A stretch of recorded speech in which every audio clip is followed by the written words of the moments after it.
Hello, everyone, and welcome to this week's process training. Happy Tuesday if you're joining us live on the call, or if you're catching the replay. We're excited to have you here regardless of how you're joining us. Today, we're diving into a really important topic, the client life cycle, because we believe that great processes don't just cover your day-to-day operations, they work across your entire business. And a lot of PM companies neglect the other processes besides operations. So Benjamin is going to be leading today's call, and he has a lot of great stuff for us today. So sit back, take some notes, ask questions, and most importantly, just start thinking about your processes. There's a lot more besides that. So Benjamin, we're going to hand it over to you. What do you have for us today?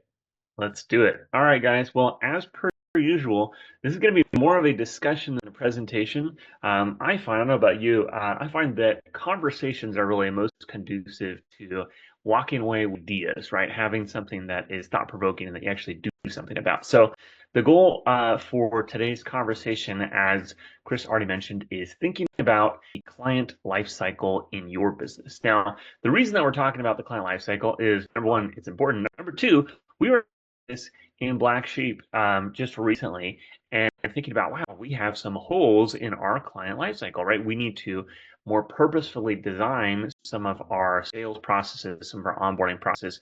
I think, like many of you, we can get so hyper focused on the operations of the business that we put all of our time and our energy and emotion into structuring the things that keep us busy in the day to day. But we can easily neglect our sales processes or our offboarding processes, which make up a much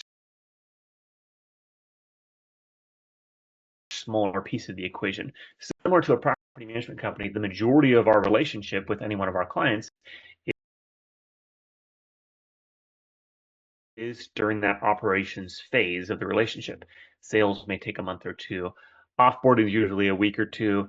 It's pretty quick on both sides, so we're not paying a lot of it. Let's jump in and we're just going to talk about it. So first of all, a question for the audience, and feel free to hop in the chat here or jump in. And the question is, and I do want to hear from everyone who's here with us today on this Tuesday, how many of you have a clearly defined client lifecycle? You know what your exact client lifecycle looks like. Anybody? Raise your hands, jump on the mic, drop it in the chat. All right, Maria says no. All right, that's okay. That's right. This isn't a place of judgment, right? What's the trend? We listen and we don't judge, right? That's the thing right now. This is a we listen and we don't judge scenario. We're just trying to see where you're at. Stefan, Michael, feel free to hop in and fess your dirty laundry here. It's okay. We have a separate process for onboarding a new owner versus onboarding a new property because we broke those out. We do have a property onboarding, owner onboarding, tenant onboarding, and then we have a property offboarding process that the owner has to fill out a jot form if they want to be offboarded. I'm thinking maybe, I don't know if we have it like wrapped up well, like in a diagram showing all of the different stages. I think Yep. portions of it, maybe just not like a whole piece that kind of wraps it all together into one, I guess. Makes perfect sense. I think what often happens here, at least my experience, is that when I was an individual contributor at a company, which was a number of years ago now, I had a very microscopic view of the overall business and the flow of our clients through the business. I really hyper focused on the area that I was in, and I was really good at it. However, I didn't have that global perspective that allowed me to understand the perspective of the client as they go through that entire life cycle, right? We as business owners and as business builders think about that whole life cycle because we like processes, right? We're process people. We want to build all the different processes and technology that are necessary to make that system run. But what we don't always think about is about the client experience, right? I think there's certainly moments of this, and I'm not trying to call anybody out here, but it is easy to overfocus on the process and the technicality and the technology side. At least that's what we do, right? We think it's so cool to build all these fun automations that we don't necessarily always think about the client's experience. But let's get into some of the phases. So thinking about kind of the overall phases of the life cycle that we see in any business, right? Whether property management or in Black Sheep Global's technology services that we offer, or really any other business, right? Because the principles of the business are the same no matter where you go. We just all provide different types of services and have different emphasis in the business. So some overall themes or phases that we're going to see in a business is there's kind of an attract phase, there's a conversion phase, there's a serving phase, there's a retaining and expansion of service, and then there's your offboarding and potentially a re-engagement, right, depending on what your business looks like. So let's talk about that attracting phase. So there's a couple of questions that you want to answer when you're in this attracting phase. When we're developing this, is we want to answer the question, where do my clients come from? How do we find them? What are my lead sources, right? How do people find me? And ensuring that your workflows and your processes are set up to basically be the answer to that question, right? If you're coming to you often on Facebook, right, we want to optimize our workflows and processes for people who are coming from Facebook or direct referrals. We don't have lots of non-organic marketing sources, but for a property manager, that's different, right? In many cases, your leads are coming from ads, referrals, your website, could be any number of different sources. And so setting up your workflows to be built for those various sources is a key part of creating that welcoming environment where your new leads are more likely to convert, right? If you have, just as an example, we'll pick on ourselves here. Recently, Global started serving Apply clients. And the majority of our systems are set up for Lead Simple clients. So when we have a new Apply client who we've just signed, I send them an onboarding form that says, what's your level of experience with Lead Simple? They're gonna be like, who are these jokers? I didn't sign up for Lead Simple. And that's a way for us to, this is a real life example, for us to improve our services to be targeted towards the specific client that we signed, rather than just doing something that's a little bit more broad or generic. Now, obviously, you can have a broad and generic option, and that makes things a little bit easier. But it also means that things are much less personalized. And I don't know about you, but when I buy something that's expensive, or I am signing up for a service that I am looking at with a very high value, I want my service provider to be very customized to my needs. All right. So a discussion question here. What are some things, and this is something I'd love to hear from anyone on, what are some things that are working or not working in your current lead generation efforts?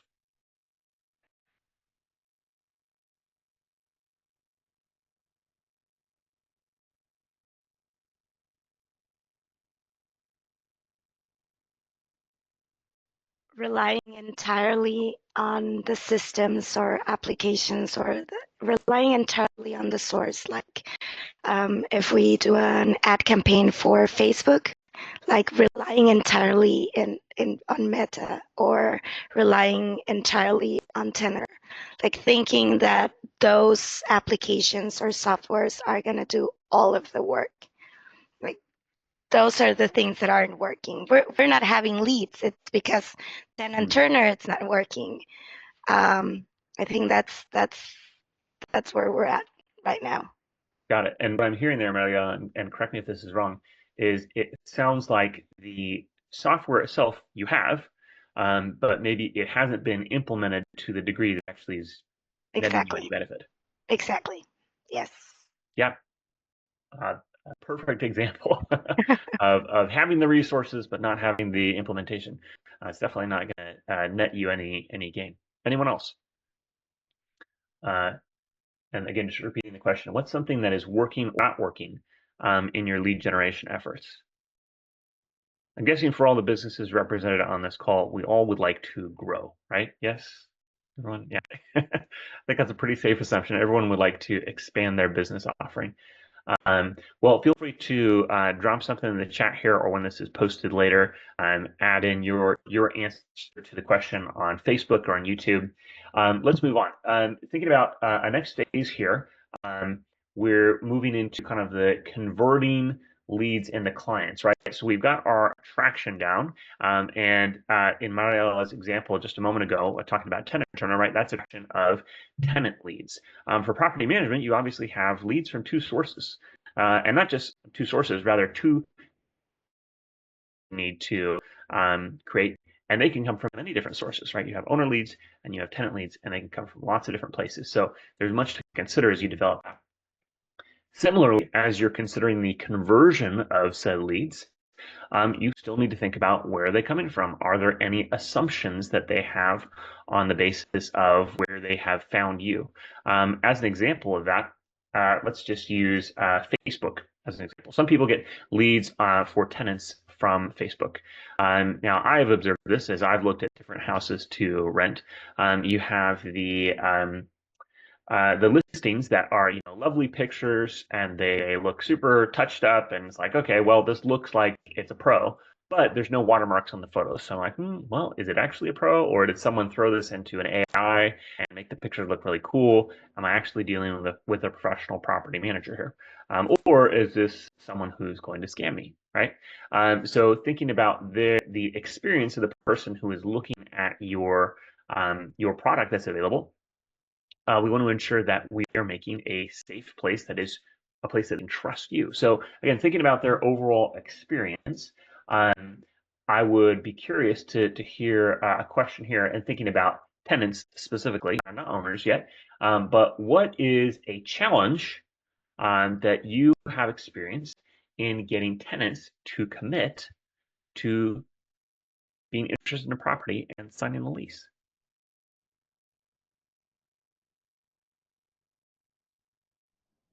Communication issues. Okay, can They you want expand to that? they want to hear from you fast. Like they want everything fast. They want fast responses. If they call, they want you to pick up the phone immediately. They want everything fast. Yeah. Fast responses, fast communication rates. And Mara, do you think that is something that is unreasonable, or something that the business should fluctuate to, or I should say, be flexible to accommodate? No, we definitely be flexible. Definitely be flexible for sure. Yeah. So what are some ways that you are being able to do that in your business? Oi, no, we're way behind that. We're way behind that.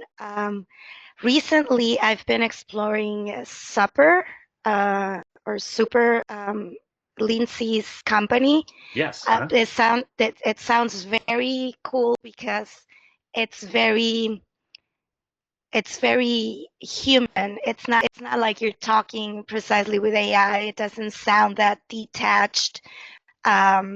So yeah, we're exploring because it's difficult. I mean, human beings, we're multitasking all of the time, especially with small companies, with like small teams. It's difficult to be always responsive, like immediate responsive to the phone or to messages. There might be a couple of hours of difference or lagging.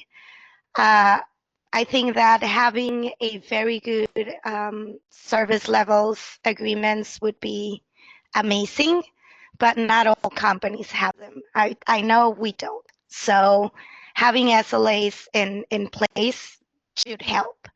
And yeah, that's it. Love it. All right. Appreciate the open book on the ideas here, Maria. The goal here, guys, is to have a conversation where we can share some perspective, and so anyone else who wants to hop in here, we'd love to hear from you too. All right, let's continue on. So thinking again about our phases, we talked about phase 1 of attraction, phase 2 of conversion, and then we've got phase 3 of serving and delivering value. And again, this is where most of us spend the vast majority of our time in. most of our brain space, right? We want to keep the clients that we have, of course. And oh, hold on, I think I may have got internet latency issue here. Let's take a quick pause. Okay, I think I froze up there for a moment. So give me 30 seconds, guys. I'm going to switch over to a different Wi-Fi channel here. And we'll see if that solves our problem.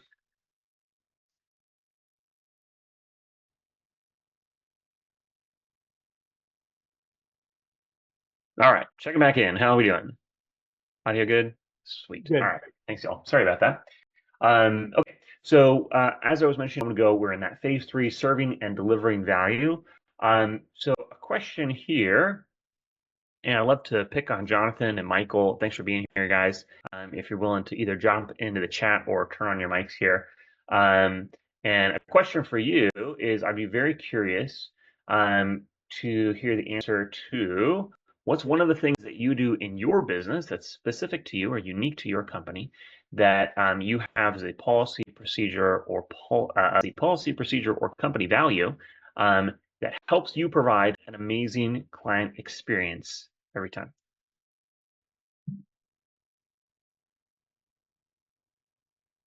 Michael or Jonathan, feel free to hop in here. All right, it's okay. We have some guys just hanging out, listening, recording the audio for later. That's okay. Mariella, anything that you would add, or anyone from the Black Sheep team?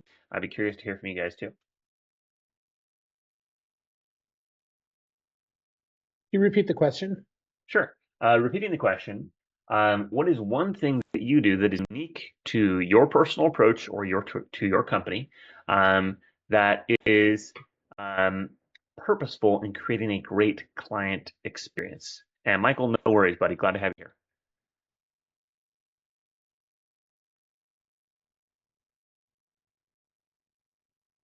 Tough question. It is a tough one. I don't Questions deal are with a lot of clients, so it's hard for me to answer. Well, I'll jump in here and maybe riff a little bit on some of the things that we do at Black Sheep. So one of the things that we've been really purposeful about is operating at capacity. And as a company, our business is customer service. While we provide a very technical service, Oh, you're breaking up again, Ben. You're breaking up a little bit again. Check. Can't hear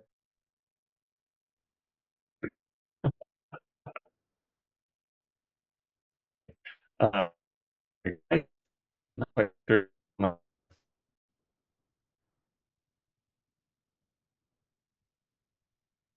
We'll be back in a second. All right. Oh, there you are. Testing again. I can hear you guys. Hopefully you can hear me too. You should turn off this. Yeah, I think I'm going to shut off my camera. Hate to do it, guys, but I think that is probably the right call to get us hopefully a little bit of extra bandwidth here. So, all right. Well, back to the question at hand here, the discussion question about providing a great client experience. Where I was headed with that is towards limiting capacity. I come from a background of customer service and sales in some fairly large organizations and have many memories of working in those offices and seeing massive red dashboards that were flashing red showing you have 150 people waiting for you to pick up the phone. And it was horrible. Now, it was horrible not only for the team, because we're sitting there waiting to answer all these calls, but also it was horrible for our clients because they would then sit there in the queue waiting for someone to respond, and they could not get the service that they deserved.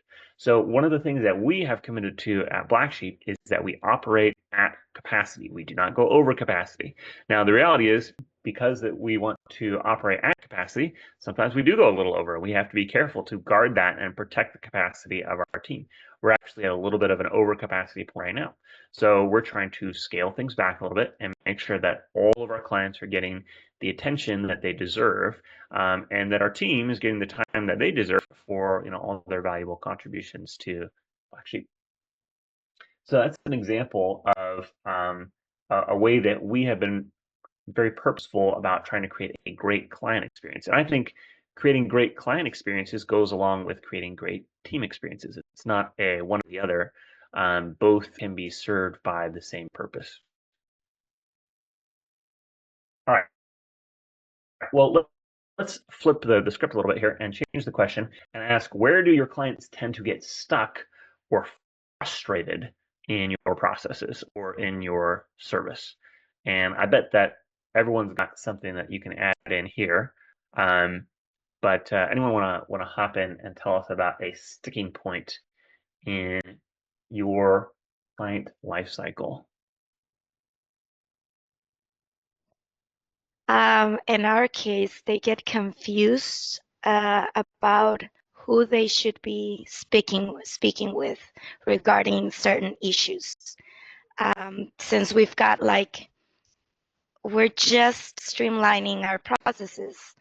For example, I onboard them and offboard them, but in the meantime, there's a property manager, and then we have the maintenance manager, and then we have a leasing associate. So they get contacted by everybody, and then when they need something, they tend to reach out to the first person that got in touch with them, but then they find out that it's not the correct person to speak to. So that's where they get frustrated, they get confused. Obviously that's on us, that's our fault, because we're not explaining, we're not doing our job well of explaining how the process will be, how that life cycle will be, and they get confused and they get frustrated. Yeah, well said, Mariela. And I think you hit the nail on the head here. There's so much of this that can be solved just by setting clear expectations, right? Letting your clients know who is your primary point of contact, and then just making it really easy for them to get in touch with that person. Making sure that person has a voicemail that's set up. Some very basic things.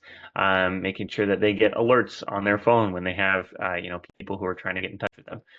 Sometimes these pieces can fall through the cracks just because we assume that they should work, or we assume that our clients understand the way that our business is set up without clearly stating it and setting that expectation. It's really not fair to them to say, oh, you should be able to just navigate this.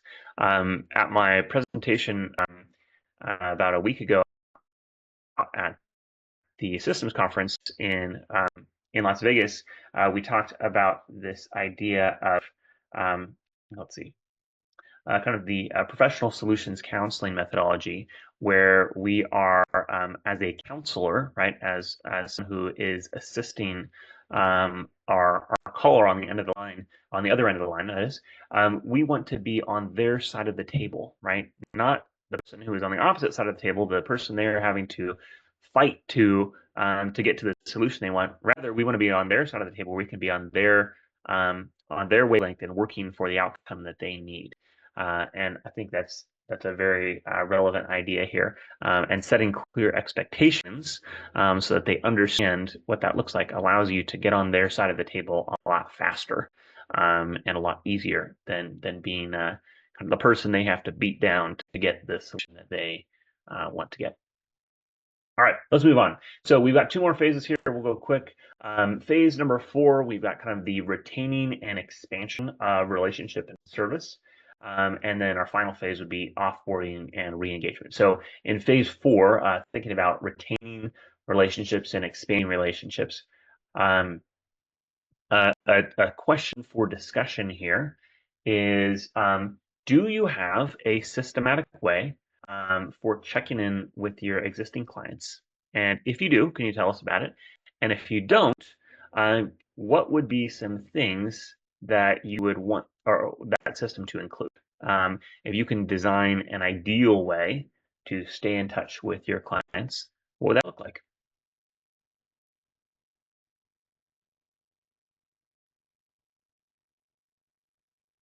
Anyone free to hop in here? Raila, I know you have lots of ideas. This can't be so that's totally Of okay. course we don't. Of course we don't. That's okay. We Well, do not. let's talk about what this would look like in an ideal world. If you could build a system that would allow you to keep in touch with your existing clients, and I would think primarily about owners here. Not that we don't want to Yeah. talk to clients, but let's Yeah, focus on tenants, the owners, mainly applicable scenario here. What would that look like for you to stay in touch with your owner clients on a regular basis? Well, on an ideal scenario, it should be in, like working business hours, not after hours or emergency calls or whatnot. And I think, as I mentioned, it does start up from the foundation. I think it starts with SLAs, like establishing or having a clear view or perspective of it since the beginning, and setting out clear expectations to them. You know what? Our working hours are Monday through Friday from this hour till this hour. If you contact us after hours, we will reach out to you the next day by, I don't know, like setting this up since the beginning. It does take out a lot of pains, because as of right now, we're always putting out fires.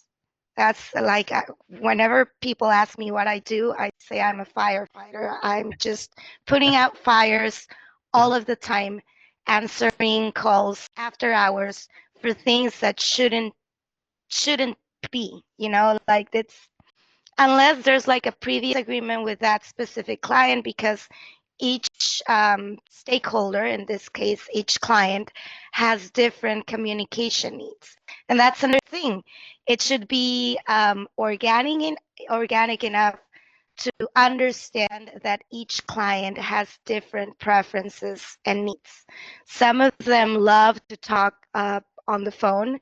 Some of them love emails because they hate answering the phone.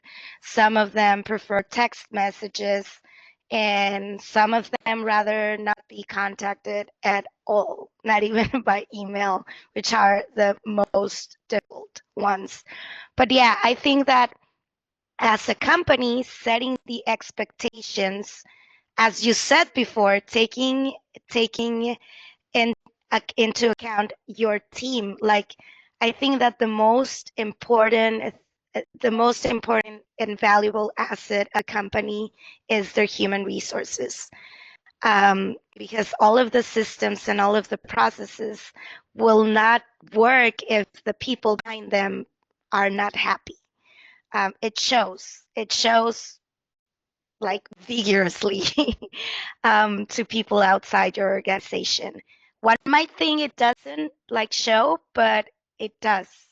So if it was my company, I would prioritize my people, my team, and then building service level agreements and building all of the processes around protecting my people. It's utopia, I know, because in order to have more clients and more revenue, we neglect people working for us because we think we're expendable. Like, it's okay. I can always find another one, because we can outsource them and everybody wants a job. But if you have a lot of turnover within your team, it shows. And it doesn't matter how well you sell your company, new clients are always going to be falling through the cracks because that's not well built. So I Yeah. want to jump in for a second here just to riff on something you said, Mariela, because I think it's very relevant. In as much as that we're talking about, taking care of owners and having long-term relationships, retaining and expanding those relationships, I want to come back to something you said about SLAs, so don't let me forget here. But to go on a little bit of a tangent, I think you mentioned something incredibly valuable here. Everything that we're talking about in terms of these phases of a client lifecycle also apply to internal team members, right? When you're a business owner, you need to attract talent. You need to convert that talent into your team. You need to then serve and deliver that team. You need to retain and expand your relationships with that team. And then also there is offboarding of that team eventually. But all of these ideas of creating a healthy environment for your clients to relate to your team also apply as a business leader for you to the relationships with your team itself. And I think that can't be understated. There's so many ways that you can apply this when you're thinking through the HR lens about taking care of your people. But excellent point. I'm glad you brought it up, Mario. I wanted to riff on something else that you mentioned here, just to bolster the point a little bit here. So this fourth phase, is really the phase of retaining and expanding the relationships, right? We're talking about owner clients. And when we're talking about retaining clients and setting expectations, again, this can't be underscored enough. Setting an SLA, which if you don't know the term, SLA stands for service level agreement. Setting an SLA and holding to it and acknowledging when you are not at your SLA is incredibly valuable. When your clients can see, hey, they've given themselves a standard, and even if they're not living up to their standard, they can recognize that they are falling short. That's huge, right? Anytime that you can acknowledge failure and say, hey, we're working at getting better, or we're bringing in more talent, or we're doing things to address this problem, your clients are going to appreciate that. Yeah, they may be frustrated that you're a little bit slow right now, or that you're not giving them everything that they need from you. But when you can acknowledge this is the place where we're trying to get better, this is something we need to improve, your clients will appreciate that. Because ultimately, everyone in this engagement or in this relationship is a human, right? We all have human problems. And so when we can make ourselves as human as possible, we're able to serve the humans on the other side of the relationship that much better. All right. The other part of this is we really talked about the retaining, is the expansion of the relationship. Now, this is actually what I was digging for a little bit more, Mariella, but I'm glad that you said what you did, because it leaves us open to discuss this other section as well. When we talk about expanding relationships with clients, one of the things I've always been a little bit jealous of, you guys may laugh here, I have a brother, and my brother is a financial advisor. Wonderful guy. His name is Nathan. He is ridiculously smart. And Nathan is always telling me stories about going on trips with his clients. I'm like, that's pretty cool. I want to do that someday, right? Having the kind of relationship with my clients that we want to go on a trip and, go hunting or camping or whatever it is, right? It doesn't really matter what it is, but developing the relationship to the point where you actually want to spend time with your clients because you have more than a business relationship.